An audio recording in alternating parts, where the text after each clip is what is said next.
Hi guys, നമ്മൾ ഇന്ന് ഗൗരിക്കുട്ടിക്ക് വേണ്ടി ഒരു അടിപൊളി ഐസ്ക്രീമാണ് ഉണ്ടാക്കാൻ പോകുന്നത്.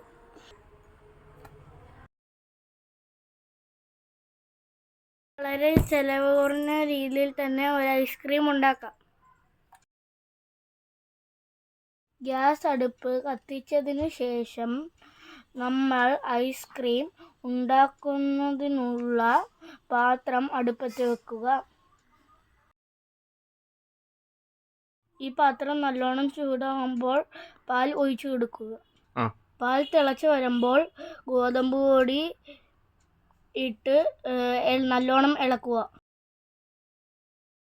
അതിനുശേഷം പാൽപ്പൊടിയും ചേർത്ത് നല്ലോണം ഇളക്കി കൊടുക്കുക.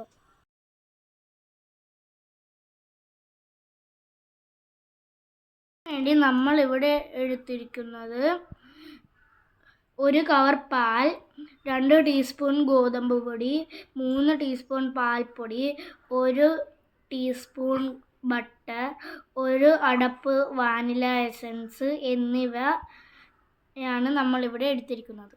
നമുക്ക് ആവശ്യത്തിന് വേണ്ടിയുള്ള പഞ്ചസാര ഇതിനു വേണ്ടി ഉപയോഗിക്കാം. ഇത് ഏകദേശം കുറുകി വരുമ്പോൾ തണുക്കാൻ വെക്കുക. അതിനുശേഷം ഒരു ബൗളിലാക്കി 2 മണിക്കൂർ ഫ്രീസറിൽ വെക്കുക.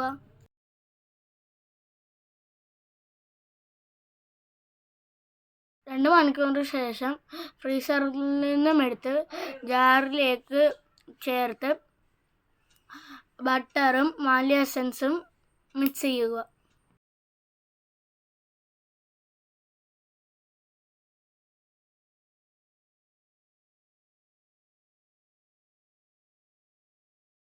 നല്ലോണം മിക്സിന് ശേഷം ഫ്രിഡ്ജിൽ എയറൊന്നും കയറാത്ത രീതിയിൽ 8 മണിക്കൂർ തണുക്കാൻ വെക്കുക.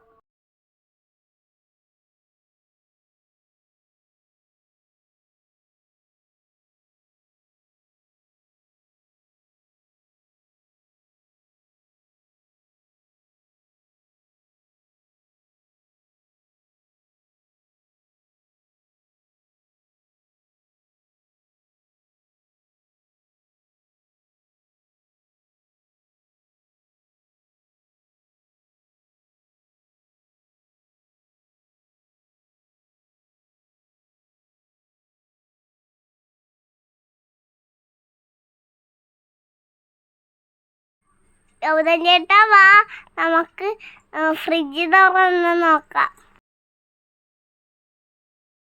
രാത്രി ഫ്രീസറിൽ വെച്ച ഐസ്ക്രീം ഞാനും ഗൗരിയും കൂടെ രാവിലെ എടുത്ത് ടേസ്റ്റ് നോക്കി. അടിപൊളി.